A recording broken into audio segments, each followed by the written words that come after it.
It's my chapter 13 and 14 quiz. Starting with chapter 13, it started off by discussing that there are many different misconceptions when it comes to ABA, which is applied behavioral analysis. One of them is that they are only for people with disabilities, and the other one is that it can't be applied throughout life, and that it's strictly something that goes on during schools, which is not true. ABA is very useful in teaching skills to succeed in both college and in future careers. One of the main topics of this chapter was transition, and that is the idea of being primarily a child or a student that lives with their parent and or guardian, and that transition into that independent adult life. And that transition is one of the biggest and most challenging transition that anyone goes through in their entire life.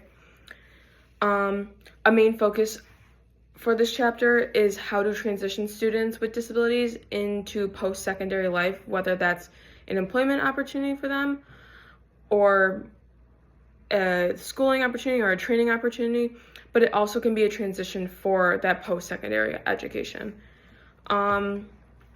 There is something called transition planning, which is usually addressed in an IEP meeting, and transition planning is both a right and a mandate for all students with disabilities through the public education system.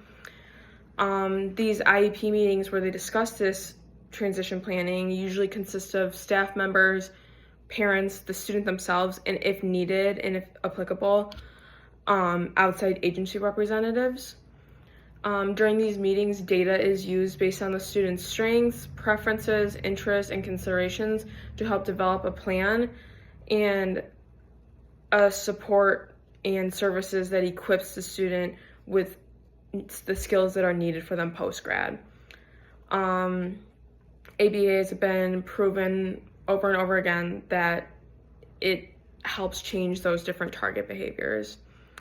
One of the biggest and most useful skills when transitioning from that post-secondary school to post-grad is social skills, and social skills can be taught through prompting and modeling, but you have to make sure that these social skills and the teaching of these social skills is intentional.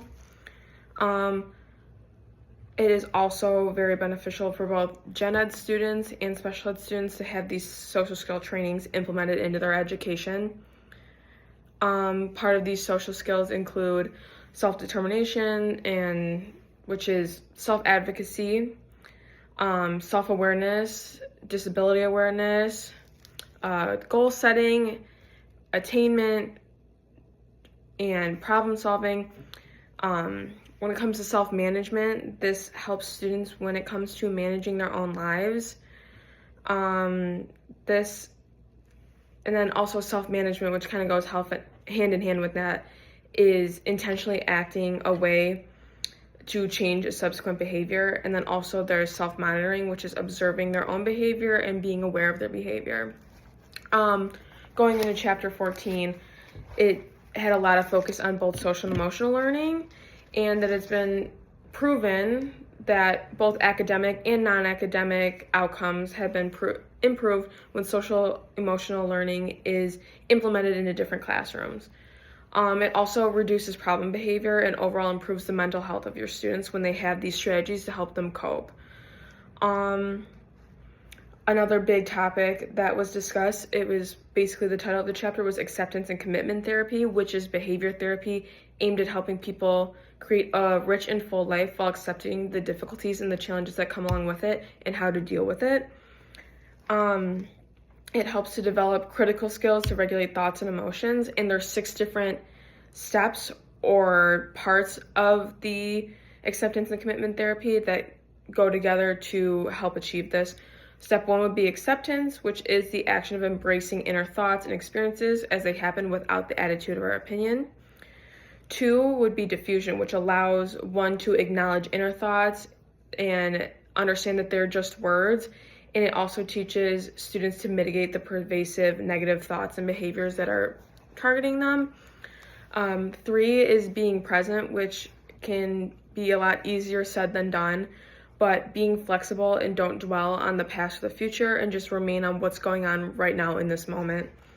4 is self as context, which protect the perception of who we are, and we don't let those internal or external events define who we are.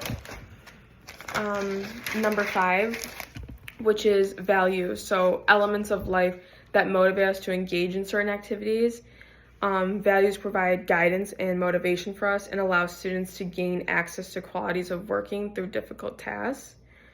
And also number 6, which is behavioral commitment, which is kind of a mesh of all 5, and it also allows individuals to work in service of their values through goals supported by intervention. So, yeah.